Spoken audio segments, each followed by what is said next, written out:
오늘의 육아 헤드라인입니다.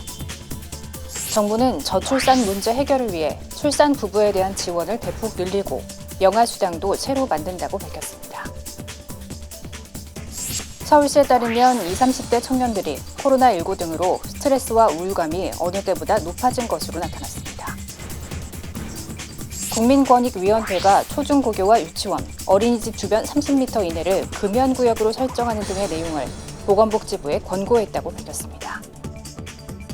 소비자원과 공정거래위원회에 따르면 2020년 1월부터 11월까지 접수된 전동 킥보드 안전사고가 2019년 같은 기간보다 2배 이상 급증했다고 밝혔습니다. 이상 오늘의 육아 헤드라인입니다. 시청자 여러분 안녕하십니까? 올겨울은 강추위와 코로나19로 인해 몸도 마음도 그 어느 때보다 시린 겨울을 보내고 있습니다.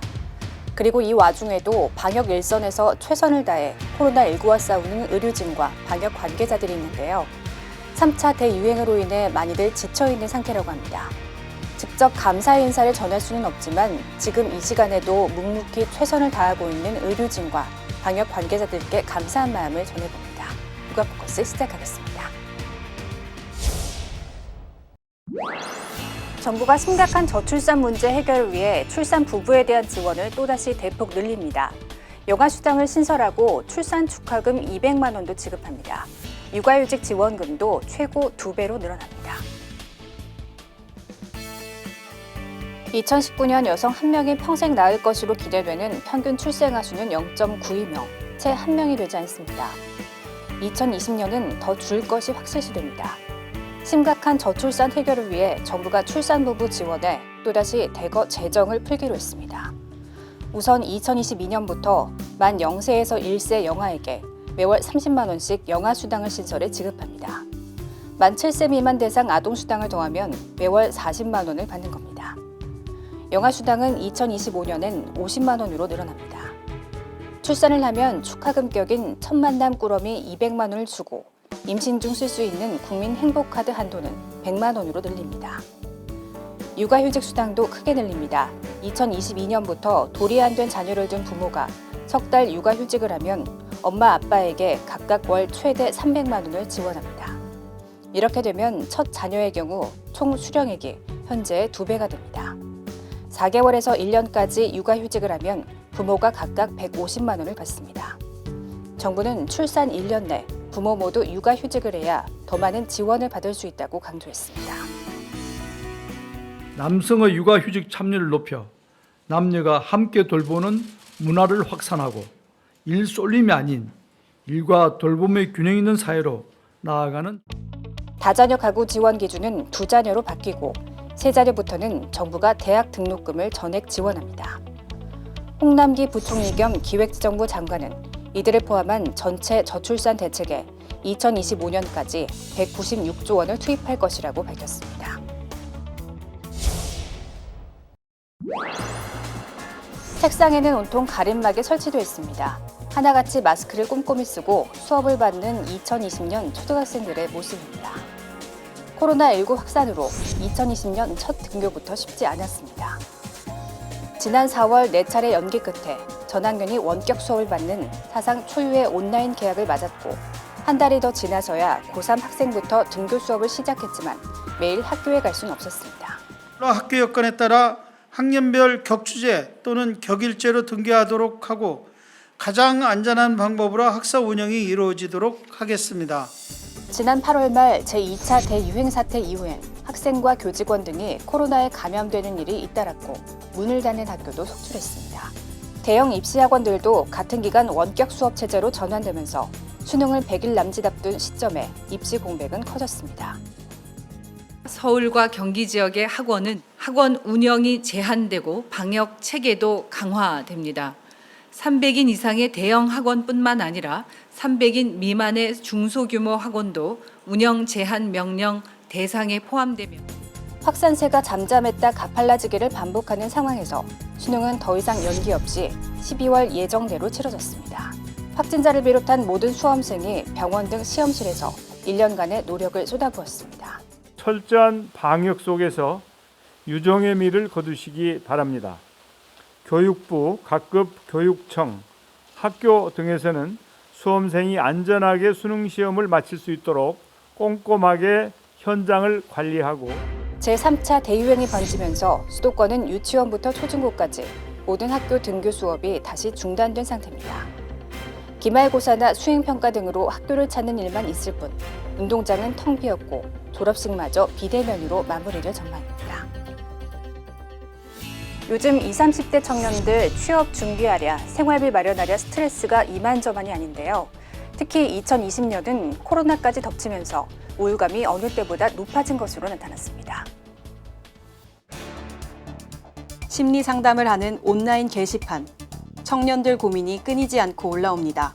지난 3월부터 12월까지 접수된 게시글만 1,700건이 넘었습니다. 구체적인 진로 상황에 대한 고민이 많고요. 자책감? 이런 이야기들이 많이 들어와요. 코로나로 고민의 깊이는 더욱 깊어졌습니다. 하반기로 갈수록 코로나가 장기화되면서 단절감, 심리적인 고립감을 느끼면서 조금 더 전반적으로 좀 사연의 유입량도 많아졌고 표현들이 조금 과격해진 느낌도 있죠. 실제로 코로나 사태 이후 청년 10명 중 3명 가까이는 극단적 선택을 한 번이라도 생각해 본 적이 있었던 것으로 나타났습니다. 기존 연구들이 5% 미만에 그쳤던 것과 비교해 상당히 높아진 겁니다. 심리 정서적 고민 상담이 진로보다 더 높은 비중을 차지한 것도 이를 뒷받침합니다. 사회 진입으로 넘어가는 그 중간의 과도기 상황에 있는 청년이 주거, 노동, 진로, 다양한 부채 문제까지 코로나 때문에 심화되면서 나타나는 그런 결과값이라고 저희는 해석하고 있습니다. 그러나 청년층을 둘러싼 다양한 문제를 다루는 컨트롤 타워가 사실상 없다 보니 이들을 보듬는 정책엔 한계가 있다는 지적입니다. 단절적으로 정책을 펼치고 있기 때문에 청년들의 문제가 종합적으로 나타난 것들이 해결되지 못하고 당분간 코로나 국면이 해소될지는 미지수인 가운데 힘들어하는 청년들을 위한 맞춤형 지원 대책이 절실해 보입니다.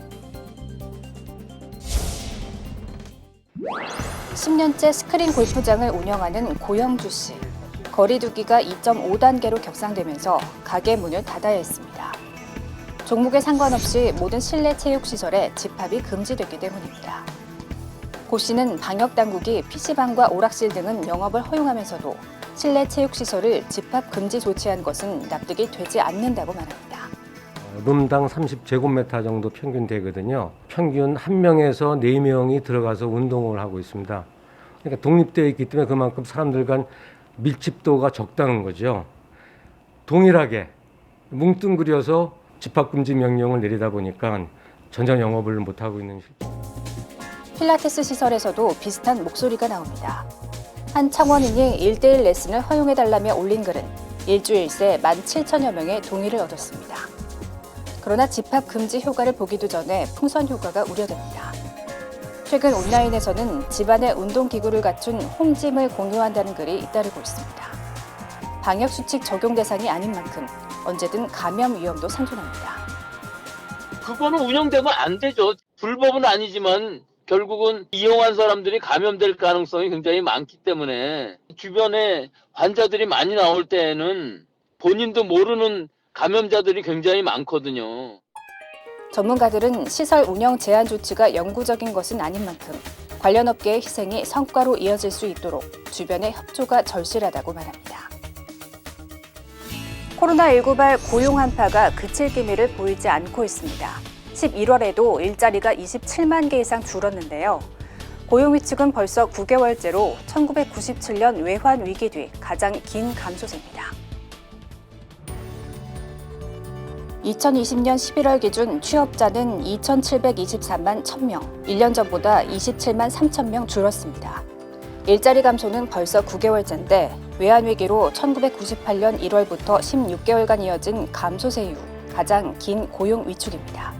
11월 말 이전의 사회적 거리두기 단계 하향에 10월에 42만 명보다 감소폭은 줄었지만 직접 접촉이 필요한 업종에서의 타격은 여전히 컸습니다. 도소매업 취업자가 16만 6천 명 줄어 가장 감소폭이 컸고 숙박 음식점업이 16만 1,000명 감소해 그 다음이었습니다. 제조업도 11만 3천 명 줄었는데 이는 코로나19 사태가 터진 이후 최대 감소폭입니다.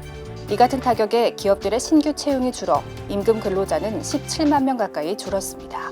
정규직 중심의 상용 근로자는 3만 8천 명 늘었지만 임시직은 16만 2천 명, 일용직은 4만 4천 명 줄며 타격이 집중됐습니다. 실업률 역시 3.4%로 11월만 놓고 보면 2004년 3.5% 이후 16년 만에 최고치였습니다. 문제는 코로나19 3차 대유행에 따라 거리두기 단계가 잇따라 격상된 만큼 고용시장에 추가 타격이 불가피하다는 점입니다. 전국적 코로나19 확산세로 썩 좋아지진 않지 않을까. 정부는 일자리 창출, 고용 악화 피해 계층 지원을 경제정책의 최우선으로 하겠다고 밝혔지만 코로나발 고용 위축의 장기화는 이제 불가피해 보입니다. 2021년부터 전기요금 체계가 달라집니다. 분기마다 기름값을 비롯한 연료비를 반영해 같은 양을 써도 다른 요금을 낼 수도 있고 고지서엔 환경 비용이 별도로 찍혀 나옵니다. 바뀌는 전기 요금 방식 정리했습니다. 2021년 1월부터 적용되는 새 전기요금 방식의 가장 큰 특징은 같은 양을 써도 분기마다 요금이 달라질 수 있다는 점입니다. 유가 상승 시 항공기 탑승료에 붙는 유류 할증료가 오르듯 석탄, 액화 천연가스 같은 연료 가격을 분기 단위로 요금에 반영하기 때문입니다. 직전 석 달간 평균 연료비를 기준으로 킬로와트 시당 연간 5원까지 요금이 오르내릴 수 있는데 대신 분기 단위론 변동폭 제한이 있습니다. 급격한 변동을 막기 위해 직전 요금 대비 변동폭은 3원으로 제한하고 킬로와트아워당 1원 이내의 변동은 반영하지 않습니다. 최근 유가 하락세를 고려하면 한 달 350kWh를 쓰는 가구는 내년 1분기 월 요금이 지금보다 1,050원 내린 53,950원이 됩니다.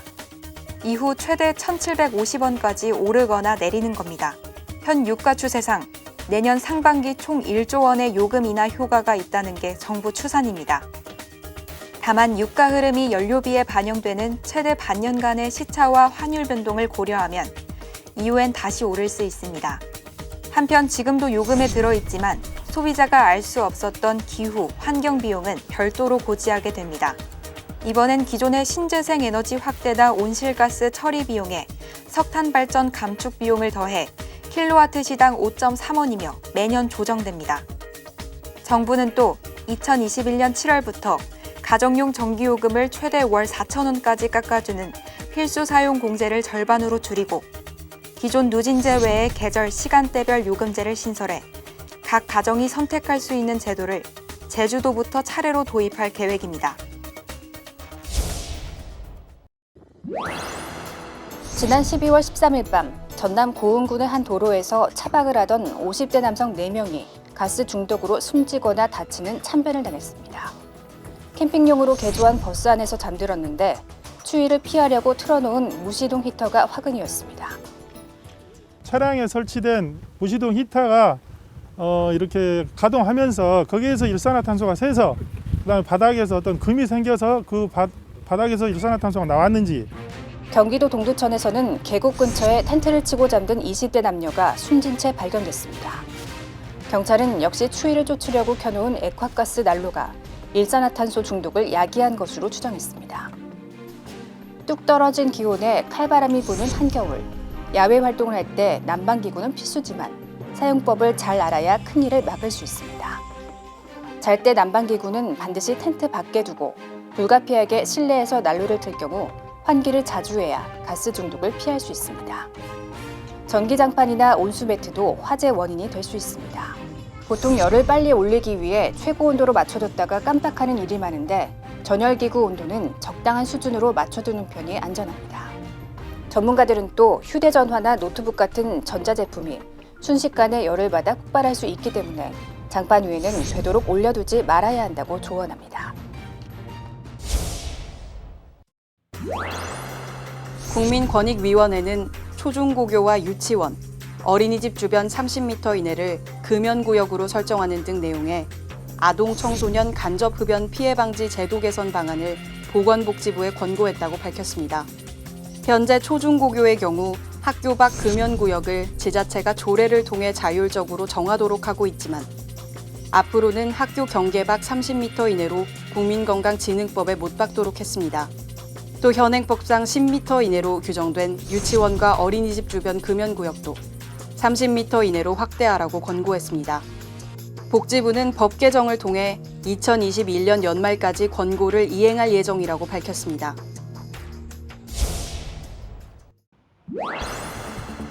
(2020년) 전동 킥보드로 인한 사고가 2019년보다 2배 이상 늘어난 것으로 나타났습니다.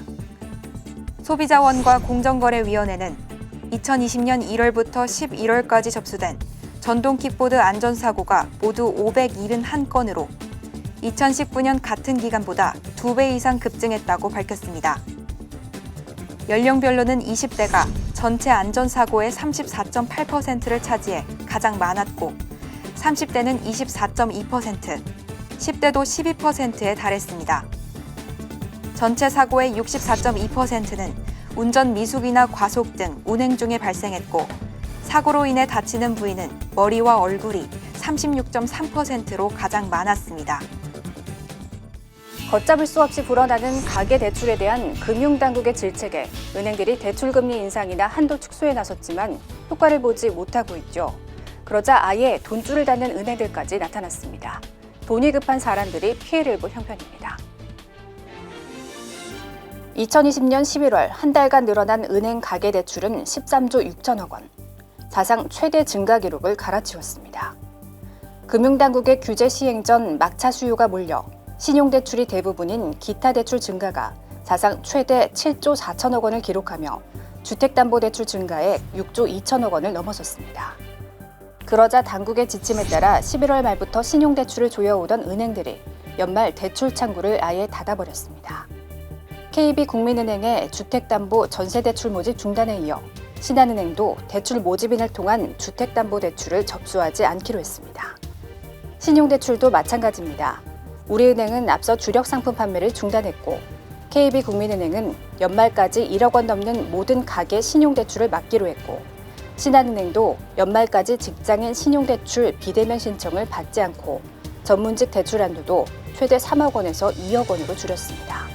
돈줄이 막히자 금리가 높은 소액 대출이나 제2금융권으로 밀려나는 풍선 효과는 현실화하고 있습니다. 지난 11월 제2금융권 가계부채 증가액이 4조 7천억 원으로 4년 만에 최대치를 기록한 것이 그 예입니다. 이제 1금융에서 2금융, 2금융에서 이제 또 바깥쪽으로 이동을 하게 되거든요. 가계부채 입장에서 보면은 나가야 되는 이자가 상당히 더 많아질 수도 있는. 일각에서는 2021년 상반기 이자 상환 유예 등 코로나19 금융 지원이 끝나기 전 제2금융권의 부실 가능성에 대비한 선제 조치를 검토해야 한다는 목소리도 나옵니다. 다음 순서는 자녀들의 마음을 더욱더 잘 헤아릴 수 있는 부모 교육 애니메이션을 준비해봤습니다. 중앙육아종합지원센터에서 제공한 행복한 부모를 위한 마음 프로젝트가 이어집니다.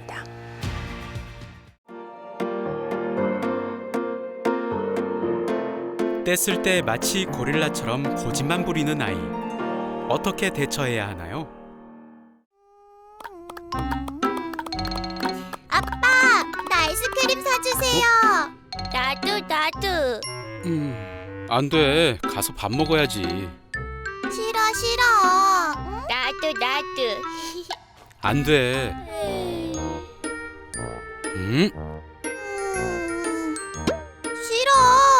싫어. 에휴, 또 시작이군. 아이스크림. 안 된다면 안 돼.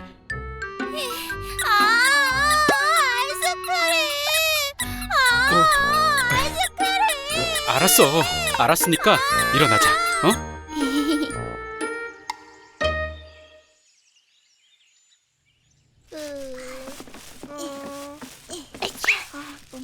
난 지금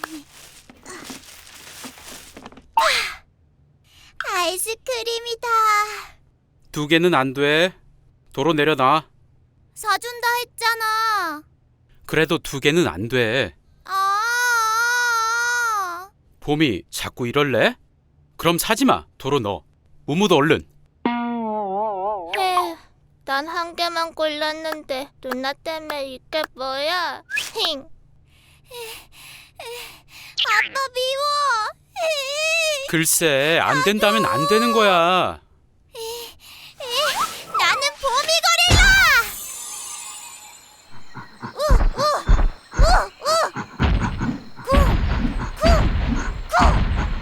와! 아이스크림 사줘! 아이스크림 사줘! 와! 아이스크림! 안 돼. 이번엔 봄이 사자! 아이스크림 사주지 않으면 확 물어버린다!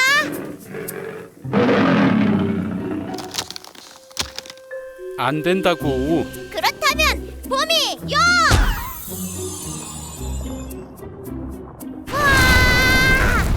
안 되는 건 안 되는 거야. 아빠, 왜 얼음이 됐어? 봄아, 고릴라 주먹으로 깨봐.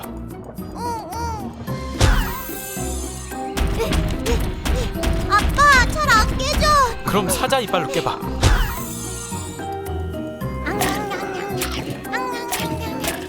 봄아, 용이야, 용.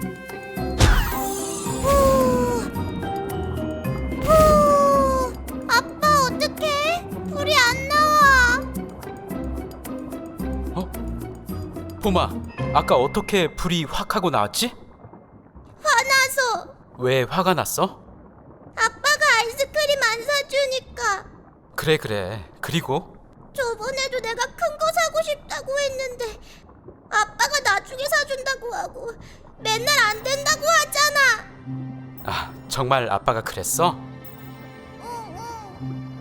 밥 먹기 전에 아이스크림 먹으면 밥 잘 안 먹으니까 그렇지. 밥 먹고 먹으면 되잖아. 정말이야? 응. 아빠가 미안하네. 약속도 안 지키고. 봄이 마음도 몰라주고. 봄이가 떼쓰면 아빠는 물어볼 생각도 못 하더라. 내가 떼쓰기 전에 아빠가 안 된다고만 하잖아. 그랬나? 그럼 이제부터 봄이 말 잘 들어보고 대답할게. 응. 약속? 약속.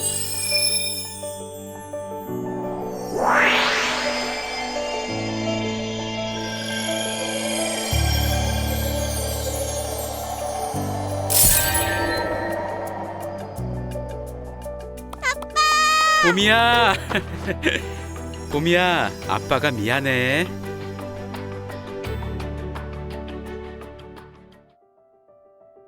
영유아들은 때를 부릴 때 정서를 폭발적으로 표출하지만 감정을 수용적인 태도로 받아들여주면 쉽게 가라앉히기도 합니다. 강압적인 태도로 자녀를 제압하려고 하는 힘겨루기는 부모-자녀 관계를 악화시키고 아이에게 부정적인 정서를 갖게 합니다. 아이가 자기 주장을 표현하는 것을 당연하다고 이해해주고 아이의 의견을 들어주는 경험을 많이 할 수 있도록 도와주세요. 자신의 의사가 존중되는 경험이 거듭될수록 상대방을 위한 배려도 점차 할 수 있게 됩니다. 들어줄 수 없는 상황을 아이가 이해할 수 있는 선에서 충분히 설명해 주세요. 그래도 계속 떼를 쓴다면 단호한 자세를 보여야 합니다.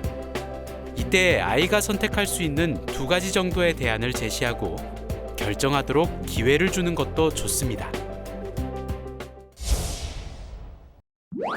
앞서 4차 저출산 고령사회 기본계획에 담긴 저출산 대책에 대해 소개해드렸는데요. 현재보다는 아이를 키우는 가정의 부담이 경감될 것으로 보입니다. 이러한 정책적 지원이 뒷받침되는 것도 중요하지만 무엇보다도 눈치 보지 않고 이것을 잘 이용할 수 있도록 하는 기업 문화와 사회 분위기가 제일 중요해 보입니다. 아이를 키우는 것은 한 가정의 문제가 아니고 우리 사회 전체의 문제임을 모두가 인식하고 힘을 합쳐야겠습니다. 육아 포커스 마치겠습니다. 고맙습니다.